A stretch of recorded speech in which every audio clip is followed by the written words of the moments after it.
Hi, everyone. Welcome to this week's edition of the Driskell Debrief. Thank you so much for tuning in. It's always good to see you.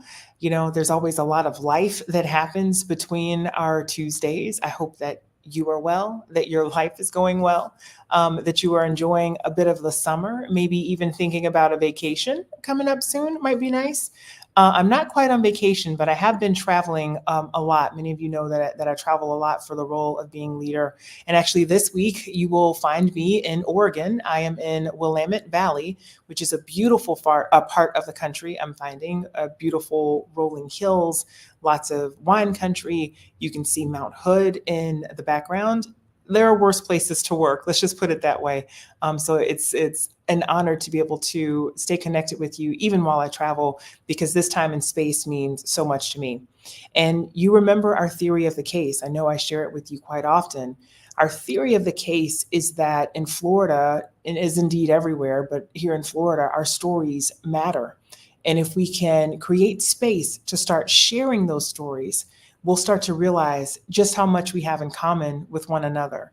No matter our religious background, no matter who we worship, no matter how who we love or how we love, no matter what part of the state we find ourselves in, I think we have far more in common than we do that's different. But we have to create that space, that safe space, to be able to talk and share our stories and to figure out where those commonalities are. And so I thank you. I know many of you tune in week after week, and it means a lot to me to be able to share this space with you. And tonight, boy, do we have a special guest for you. When I tell you my team and I have been looking forward to this for weeks, I mean it. This young man who you're about to meet, maybe some of you have heard him speak before or you are aware of him, but I promise you, once you've been in his presence tonight, even virtually, he's someone you will always remember. He's unforgettable. We're talking about Brandon Wolf. So Brandon Wolf is a nationally recognized advocate for LGBTQ plus civil rights and gun safety. He is a survivor of the 2016 shooting at Orlando's Pulse nightclub. He's a frequent face on MSNBC and an opinion contributor in Oprah Daily. Yeah, Oprah, no big deal. USA Today and many other publications. Brandon has been named one of Logo TV's 30 LGBTQ changemakers and Out Magazine's 100 most influential LGBTQ people. In 2019, he became the first survivor of the Pulse tragedy to testify before Congress and returned in 2022 to testify on the rise of anti-LGBTQ hate violence before the House Oversight Committee. Brandon currently serves as National Press Secretary for the Human Rights Campaign. He's amazing, and he's doing all of this while wearing so many different hats. And he's just a joy and a pleasure, and I'm honored to call him my friend. Let's bring to the stage, please, Brandon Wolf. Hey, leader, how are you? Good to see you. Hey, Brandon, I'm great. How are you? Oh, I'm doing so well. Thank you, thank you, thank you for having me. It's an honor. Absolutely. And so I know that I'm near where you grew up, right? Like you grew up in the Pacific Northwest. I did. You were talking about wine country. First of all, I have to shout you out. Thank you for knowing how to pronounce Willamette. That's the way that I know if people have actually been to my home country. But yeah, I grew up not far from where you are right now. I think you said you're, deep in wine country. I grew up maybe 25, 30 minutes from there. So you're home for me, and I'll be there later this week. That's amazing. Well, yeah, what a beautiful place to have grown up. And so, I know I just gave you an intro and I hit on some of the highlights in your bio, but can you share something special with the audience, like maybe a fun fact or something that you feel like might get glossed over about you? Oh my gosh, there are so many things that I want people to know about me and about my journey, and I feel like people who are familiar with it, they know the highlights, but um, I think what I wish I could tell people more often is a that I'm an introvert by nature. I think that surprises people. A fun Really? fact is that yeah, I'm very inherently introverted. Like if you leave me to my devices, I will be tuned out on the couch for weeks before I remember I'm supposed to have a social life. So that's number one, is that it's okay to be an introvert. You can come on out as an introvert. We're out there. But the second thing is that, I really am passionate and believe that the future can be better than the present. And I know it's easy to get bogged down right now. It's easy to feel beleaguered and under siege, but I believe in my core that a better future is on the horizon. I think history has taught us that over and over again. And so when you see me, the eternal optimist and, out there fighting for a better tomorrow, don't think that I'm doing it out of naivety. I really fundamentally believe that we're changing the world, that something brighter is on the horizon, and we're just building it together. Well, I'm encouraged to hear that because I feel exactly the same way. And I know, though, that it takes good people being in the fight, right? Like you actually have to show up. The victories to the man in the arena. We all know that poem, right? Like you have to show up and you have to do your best and play your part. And for you, you are so accomplished at a young age. And young people really, truly do inspire me. What I do is for young people because I believe we have to leave this world better than we found it and leave it for the next generation. Could you talk about some of the campaigns and initiatives that you've been involved with, even as a young person? Yeah, well, first of all, thanks for calling me a young person. I think it's because StreamYard did the thing now where you can like filter your appearance, so that's why we're giving it young person vibes today. No, but truly, it's humbling to have had so many opportunities to do this work over the last 8 years. I never imagined big stages or grand speeches. I was really, for most of my life, just a queer Black kid in America trying to find a place to belong. Mhm. And, I grew up, Oregon's a beautiful place, but I grew up in a town that didn't really look a lot like me. I grew up in a town that didn't really love a lot like me. And I wondered as a young person if there was anywhere on this planet where I could live authentically and unapologetically, without being afraid of what someone might call me or worse. And truthfully, I found that in Orlando. I packed 2 suitcases, moved 3,000 miles from home, and I found that sense of belonging and safety that I was looking for. I found it in new cultures, new foods, new languages, and I found it in the chosen family that I've been able to build over the last 8+ years. Um, and I think I say all of that because that grounds the work that I do. I never lose sight of the fact that I'm still just that queer Black kid in America trying to find a place to belong. But I also understand that it's my responsibility not just to carve that place out for myself, but to ensure that everybody gets an opportunity to experience that sense of belonging, that everyone is told every day that they're valued, that they're loved exactly as they are. And so I've been honored to do a lot of work in the LGBTQ plus civil rights space. In 2019, my dear friend Nadine Smith, who serves as CEO and executive director of Equality Florida, she gave me a call and she said, "What if you did advocacy full time?" And I thought, oh my gosh, people do that. They do that full time. They go out and try to make the community better. And so I made a career shift and I got to do some incredible work at Equality Florida, pushing back against DeSantis's anti-freedom, anti-LGBTQ agenda in the state. I've had the incredible honor to be able to work with organizations in the gun safety movement like Everytown and Moms Demand Action and Giffords. And I'm also really proud to say that we've made an incredible amount of progress in those arenas. This legislative session, you know this well, there were dozens of anti-LGBTQ bills filed once again in the legislature, and only 2 got over the finish line. And that's because people didn't stop showing up. They kept showing up. They kept rallying with each other. They kept pushing back. And you have people like Senate President Pasadomo saying out loud, like, the Republican Party of Florida doesn't make the law, we do. We're the lawmakers, and that's not the agenda I'm interested in. So I say that because that doesn't happen by accident. The Mhm. progress we're able to make, the things we're able to do, whether it's pushing back against bad things or advancing good things like good gun safety legislation that we passed in Florida in 2018, and then federally just in the last couple of years, that happens because we show up. It happens because our community gets on the front lines, we roll up our sleeves, and we demand a future that's better than the present. That's right. I mean, just to uplift some of the things, Nadine Smith, first of all, shout out to that phenomenal human being who is a visionary in her own right and who has fought to make Florida a much better place than I know when she started getting involved in advocacy.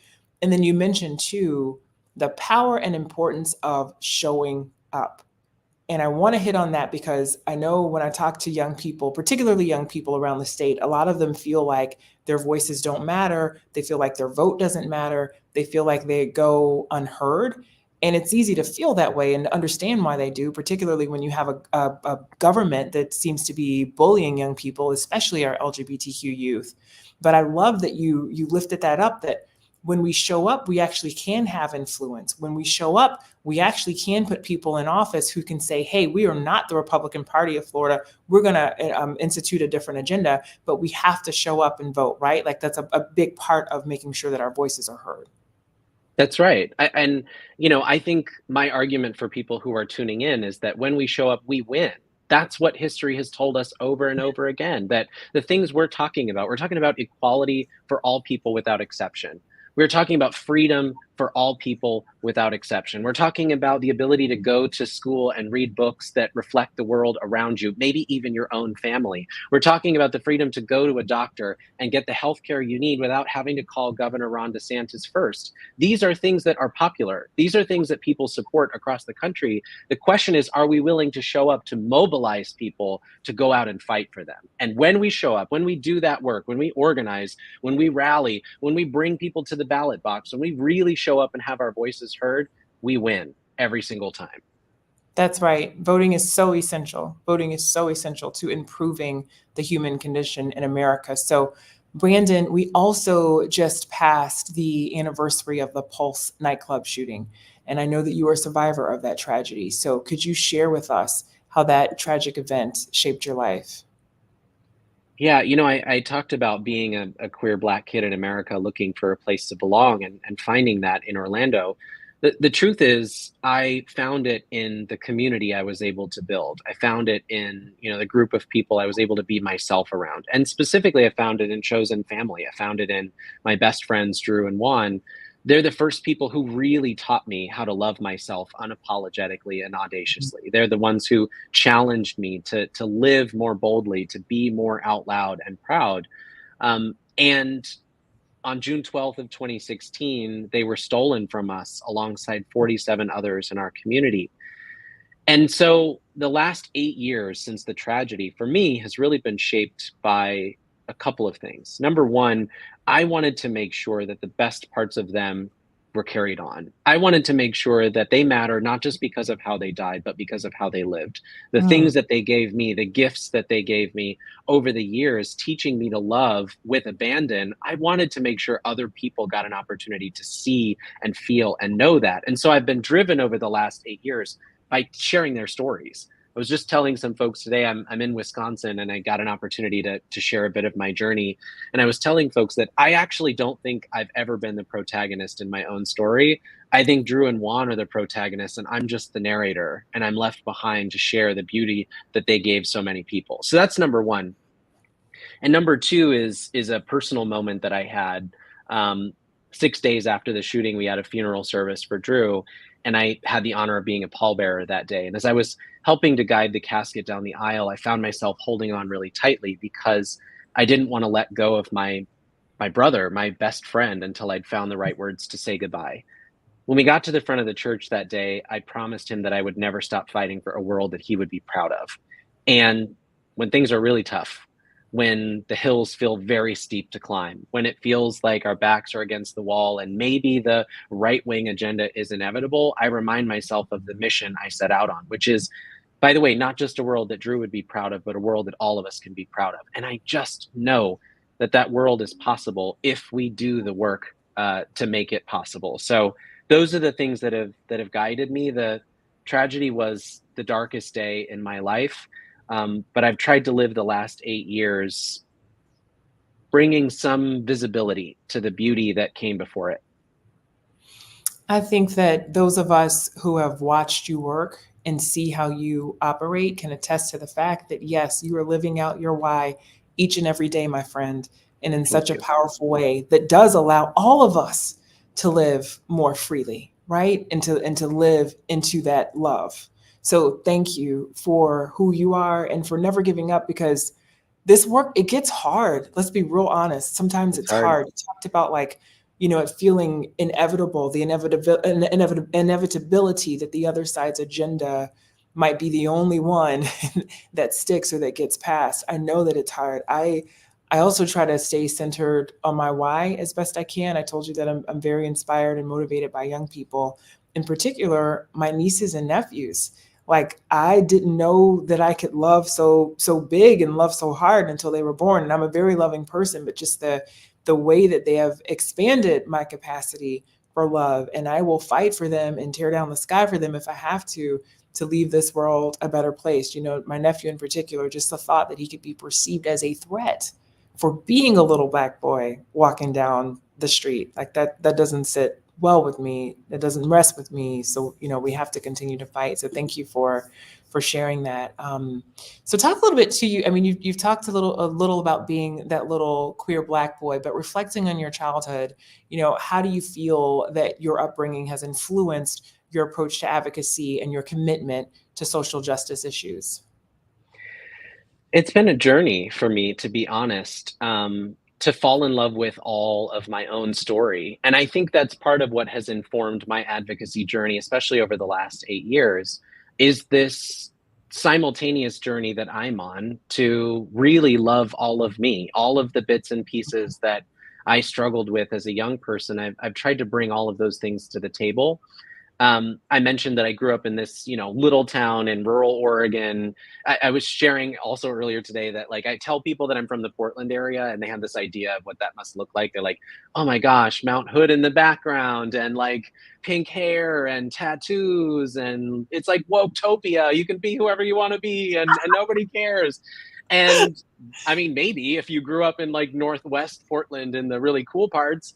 I grew up in a little cow town where we didn't have Uber Eats and skyscrapers. We had bring your tractor to school day, and so this experience of growing up in a world that always felt so foreign to me, um, is something that I've grappled with my entire life. And first I fell in love with, the idea of being surrounded by other people who have similar lived experiences, people who look more like me, people who love more like me, being exposed to new perspectives that I hadn't even imagined possible before. Like, that was the first part of the journey.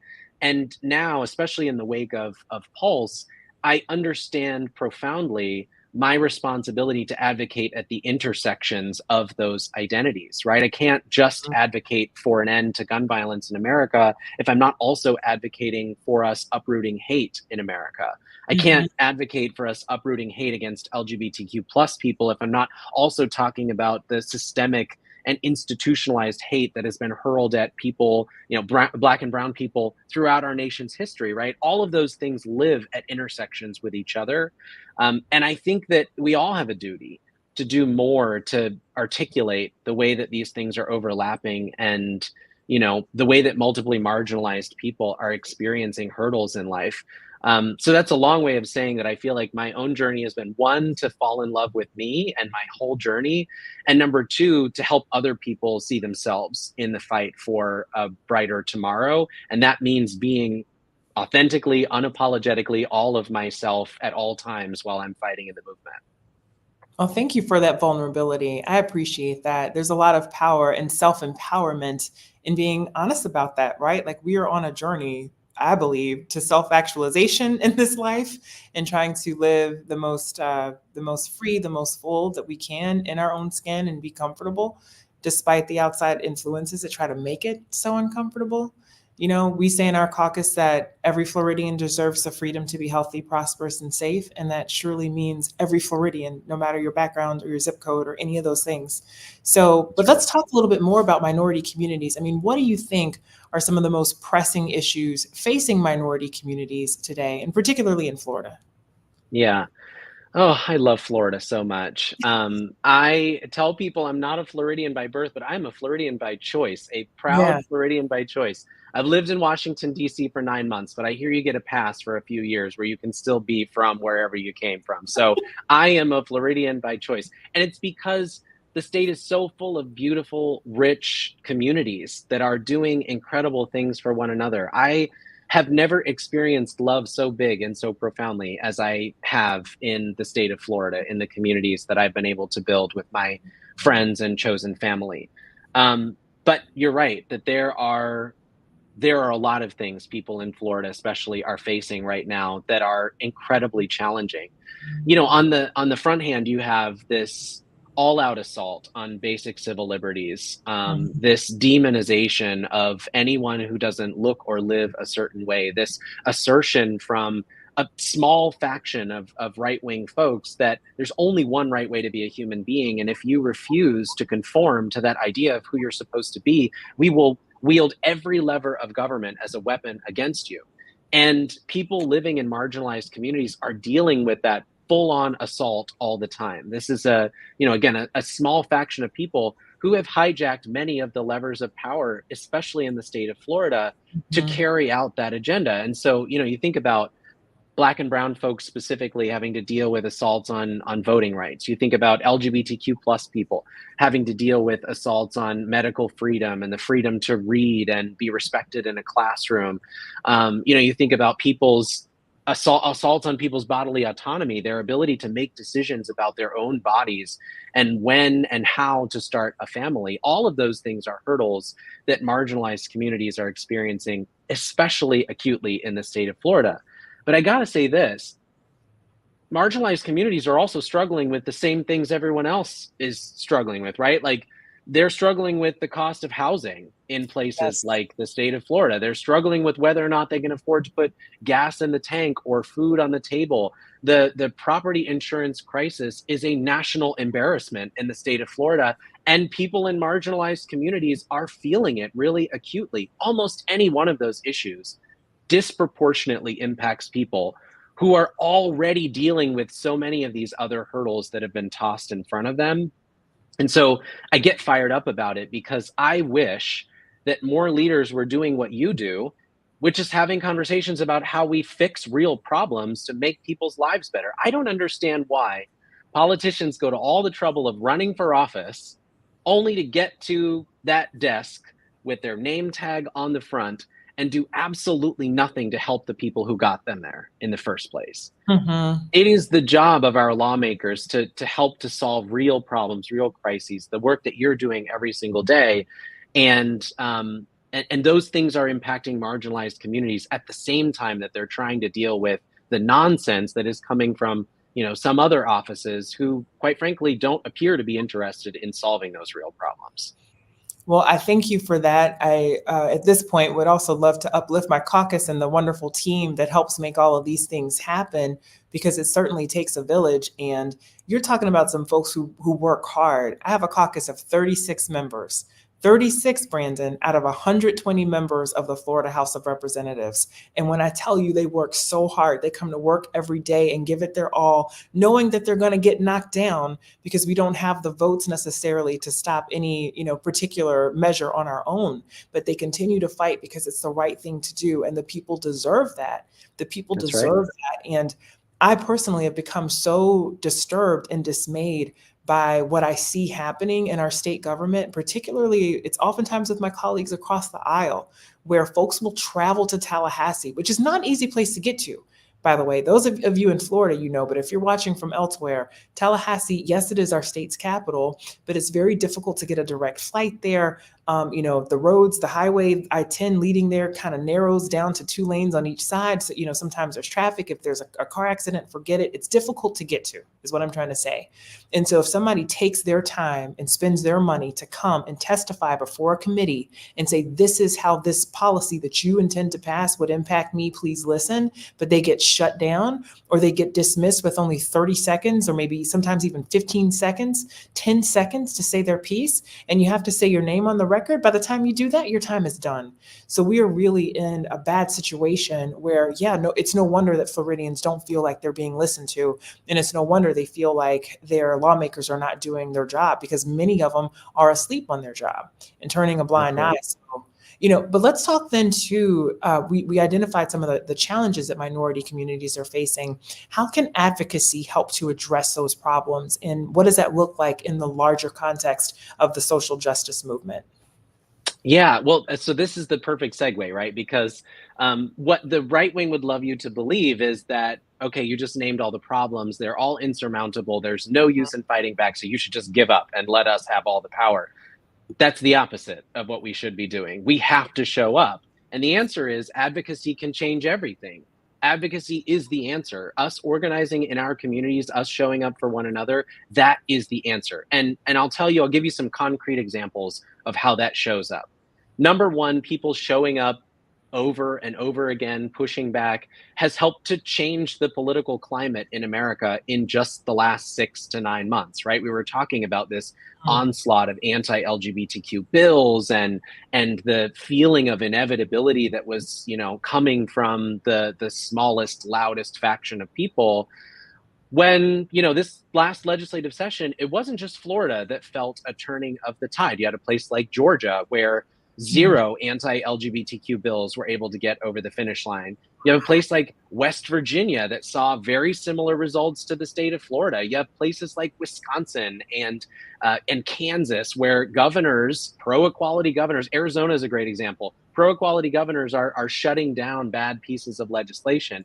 Arizona is one of my favorite examples because lawmakers in the state did not want their bills to go to the desk of pro-equality Governor Katie Hobbs. And so they tried to pass a ballot measure that would have circumvented her and gone straight to the ballot for voters to decide on, that would have stripped away basic civil liberties for LGBTQ plus Arizonans. They tried to do this. They were working its way through the process. The ballot measure is moving. At the last point in the process, trans kids and their families in Arizona went to meet with lawmakers on both sides of the aisle. They had real, honest conversations. And trans families met with a particular Republican member of the state Senate in Arizona. They poured their hearts out to him. He was moved. He came back on the floor, and that ballot measure was defeated by one vote, his vote, as he stood there on the floor and said, "It should not be our job to torment these kids and their families. If you have not listened to these families, then you've not heard the people that would be impacted by these policies." That's a great example of how showing up really works. It's happening not just in Florida, it's happening across the country. So that's number one, is that showing up can change the current political situation by holding lawmakers accountable to the things they said they would be working on when they vied for your votes in the first place. The second thing is that showing up is a flex of power at the ballot box. If you are disappointed by the way that people are acting in Tallahassee, you got to get new people in some cases, right? And that means showing up en masse, in community, organizing, making sure people know not just who's, on the ticket for president of the United States, but who is serving in the state legislature, who's serving on their city council, who's the mayor of their town or city, and what are the things that they promised to do, and are they keeping to those promises? So that showing up at the ballot box really matters too. And the last thing I'll say is showing up for each other is an equally important part of that puzzle. People in Florida, especially transgender people, have faced such incredible challenges that it's really hard to articulate. I've seen good friends that I've known for a long time leave their family homes to move to different states because they couldn't get access to healthcare anymore. That's the kind of crisis that people are experiencing because of some of these laws and policies. But advocates rallying in those communities have built safety nets for each other. They've built, funding campaigns that help people get out of state to get the care that they need. They've, created spaces like the LGBT Center in Orlando or the Zebra Coalition that provide refuge and safety for people who need it. When I moved to DC, I was able to take the food from my pantry to the center where they just started a new pantry program and they're feeding people in the community. That's advocacy too. Advocacy is helping to lift people up along the way. Advocacy is helping people find joy and liberation along the path to fighting for more joy and liberation. So if you wonder if you're having an impact because you're doing the work, please know that whether it's serving a shift at the food pantry or testifying before a hearing in Tallahassee, you are having an impact simply by showing up. Yeah, I love all of this. I mean, I'm reminded of a quote, the MLK quote, where he said that the moral arc of the universe is long, but it bends towards justice. Because I think what he was trying to say is that sometimes it takes time to make progress and to see all the progress that we want to see, but we should not begrudge those incremental steps that we're able to make. So you uplifted that in Florida and in some other states, it's not that every bill was blocked, but when we're looking at a situation where there could have been dozens of bad bills and you whittle it down to 2, that is so impressive. And so now let's come back the next legislative session even harder after having shown up at the ballot box, after having removed some of these elected officials who are not doing anything to help our communities. In fact, they're doing things to hurt our communities. And let's flex once again and see if we can get that down to zero. This is how we build power. And we build it election cycle by cycle and campaign by campaign. So thank you for that. Yeah, I mean, yeah, go ahead. No, I think you really beautifully articulated what took me a meandering path to get to, but it's as simple as that, right? It's about building power over time. I'm a millennial, so I get the like instant gratification nature of it all. I want to order something on Amazon and it appears 2 hours later. I totally understand that urge in today's age, but the truth is building power takes time and it's hard. But we are doing it every single time we, go from 5 people at a board of medicine hearing to 200 people at a board of medicine hearing. That's building power for the long term, and people have to be invested in it.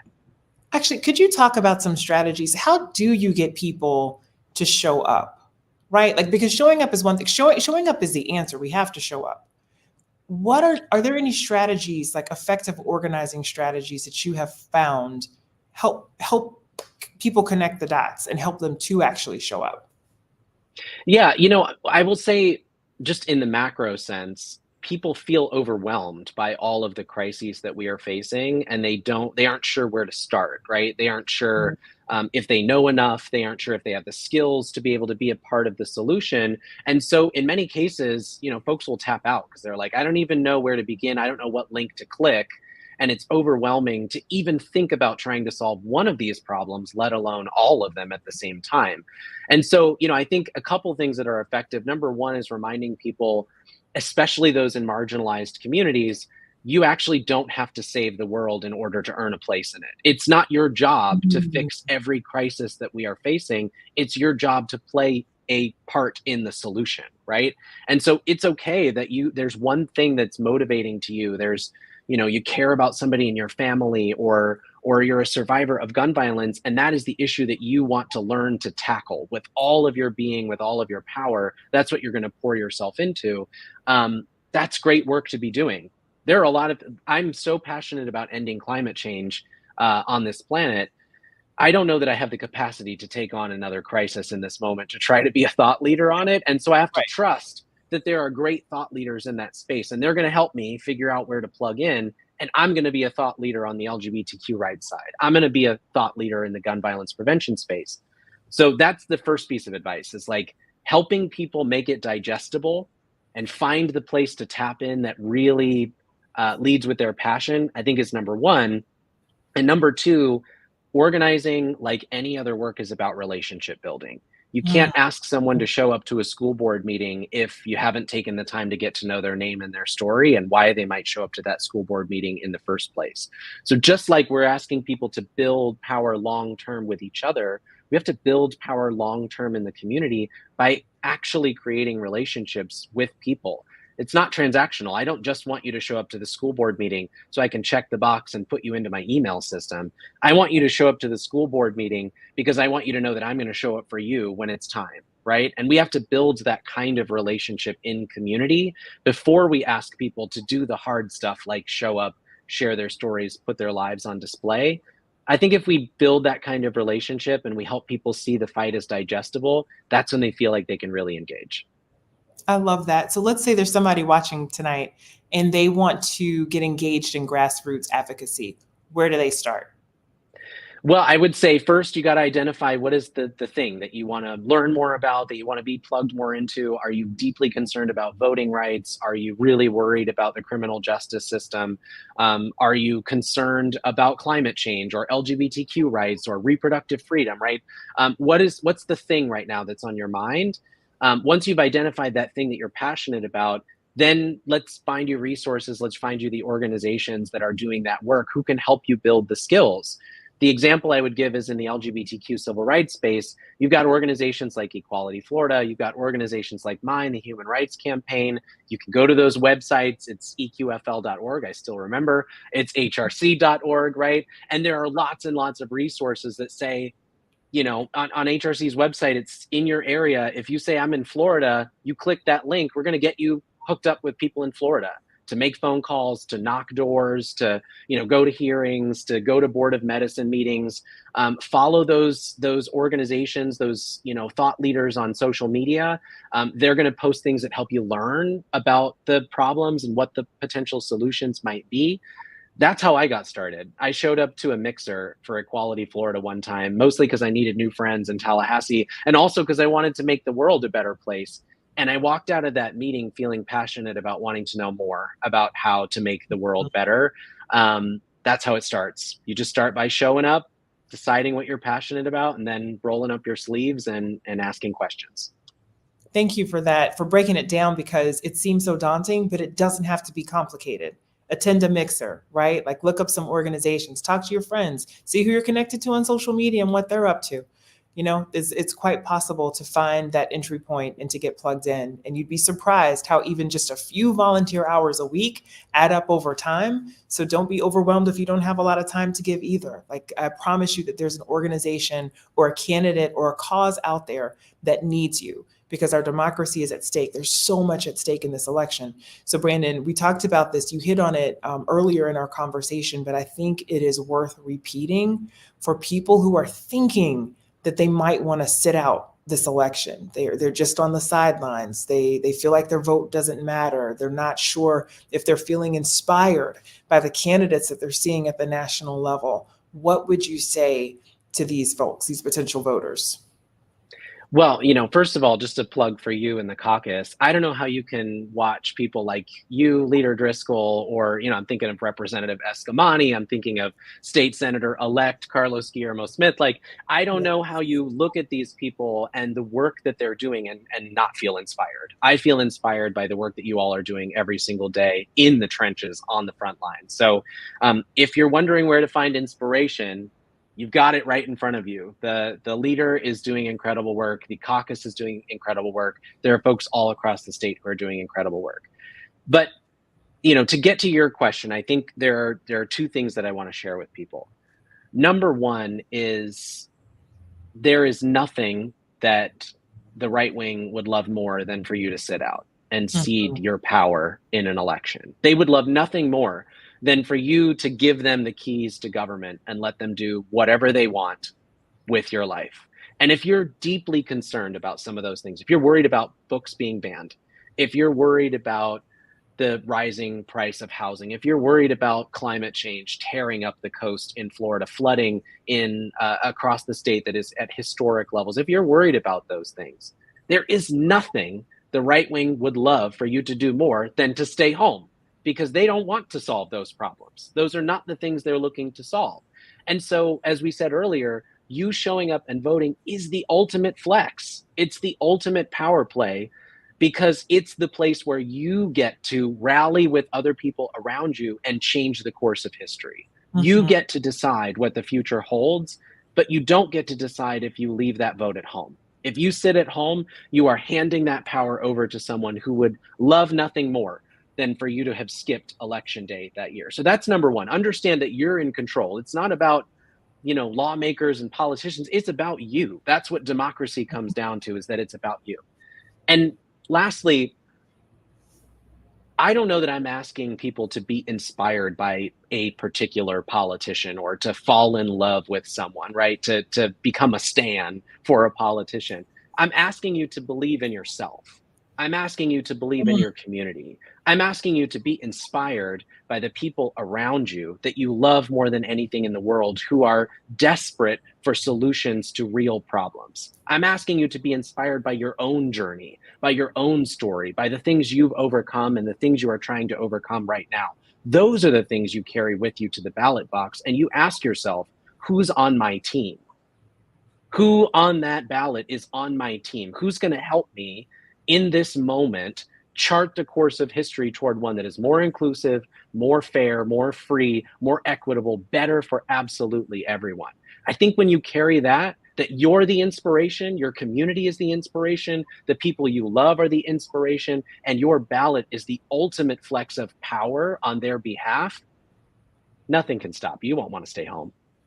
That's powerful. I love that. I love that. You should write that down. I mean, maybe you should even, I don't know, write a book. Oh, wait a minute. Maybe you already did write a book, Brandon. You wrote a book. Possibly. Listen, tell us, okay, so what inspired you to write that book? And then how can people get it and support you? And if I get it, will you sign a copy? Yes, the answer to that is absolutely yes. Hang out in Oregon for a couple more days and I'll be there and I can sign it in person. Um, I thank you for the opportunity to share. You know, it goes back to the question you asked about intersectionality. I wasn't sure after Pulse that I wanted to write a book. And I knew that I didn't want to write a book only about Pulse. Mhm. I just didn't know what I wanted to share. And I didn't know if a book would be the right venue. And then in the summer of 2020, when George Floyd was murdered, I had this realization that the reason I wasn't ready to write the book until that moment was because I needed to tell the whole story. I needed to tell the story of not just one dark night in June, but of why spaces like Pulse exist in the first place, of what it was like to be a queer Mm. Black kid in America who desperately needed a place to belong, who needed a chosen family to teach him to love with abandon. And so when I finally sat down to write the book, that's the story I wanted to tell. And there's a whole other, we could do a whole other session on writing a book because I learned a lot in that process. One of the things I learned is that publishers have a lot of opinions. And, you know, there was this debate at one time, like, do you want to add more about the people you've met and the places you've given speeches? And I said intentionally, I don't want it to read like a political memoir. I want it Mhm. to read to some kid out there like a book that has them at the center of it. I want them to see themselves in the pages. And that means being raw and vulnerable and honest about what it meant to be me for much of my life. Um, I'm really proud of it. It's been almost a year. July 1st will be 1 year of the book. It's called A Place for Us, a memoir. You can get it anywhere you like to get books. My only ask is if you do read it, please tell me what you think of it. Tag me online. I really want to hear what you thought of it. And again, to answer your question, of course, I'll sign your book naturally. Well, I can't wait until the time that I get to be physically in your presence next. Brandon Wolf, thank you for gracing us with your presence here tonight. So many wonderful ideas that you were able to share about how people can get involved right now, about why that matters, and just the larger context that we find ourselves in on this human journey, right? Just trying to love ourselves more fully, to be the best that we can be, and to try to leave this world better than we found it. Thank you for embodying that and for walking in that every day. You truly are an inspiration, and we appreciate you spending some time. Thank you, leader. Anytime. Absolutely. Well, thank you folks for tuning in. I hope that you feel as inspired as I do after having been able to spend some time with Brandon. I told you he's amazing. And I love it also that I just felt like he was complimenting the points that we've been trying to drive home. And I know you probably could say these next words that I'm about to say, which is that so much is at stake in the 2024 election, and our voices matter, our stories matter. But just like Brandon said, we have to show up at the ballot box. The time to take action is now. It's already June. I know November feels far off, but guess what? We have primary season that's just around the corner in August, and those ballots are going to start dropping for vote by mail in July. So we don't have as much time as we think. I think July just starts, next week, right? So we want to make sure that we are registered to vote. Even if you are registered, you want to take just a moment to check your voter registration status with your supervisor of elections. Our signatures can change over time, particularly as we get older or our voter contact information changes. You don't want any problems when you go to vote, so please take a moment just to check up on that information. You want to also request your vote by mail ballot. That's very important because a couple years ago, DeSantis signed a bill into law that has kicked everybody off of the vote by mail rolls in Florida. We know that that's a favorite way that people like to vote. So go ahead and request your ballot so that you don't have to wonder whether or not it's coming in the mail.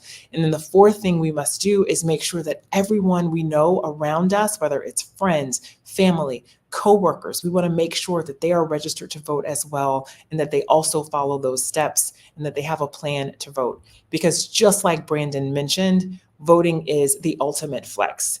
And I'm so glad that Brandon was able to join us because in addition to this month being the Pulse anniversary, we are also celebrating Pride Month. And I could not have thought of a better way to end that, a better guest to have with us than someone like Brandon.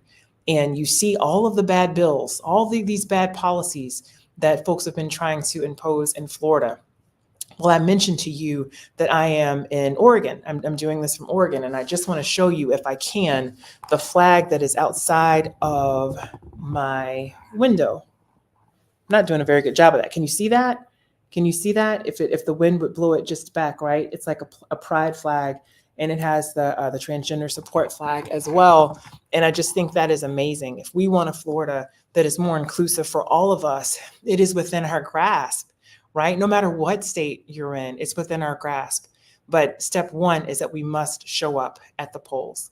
So thank you so much for tuning in. I can't wait to see you next week. Feel free to reach out in the meantime if you need anything. Take care.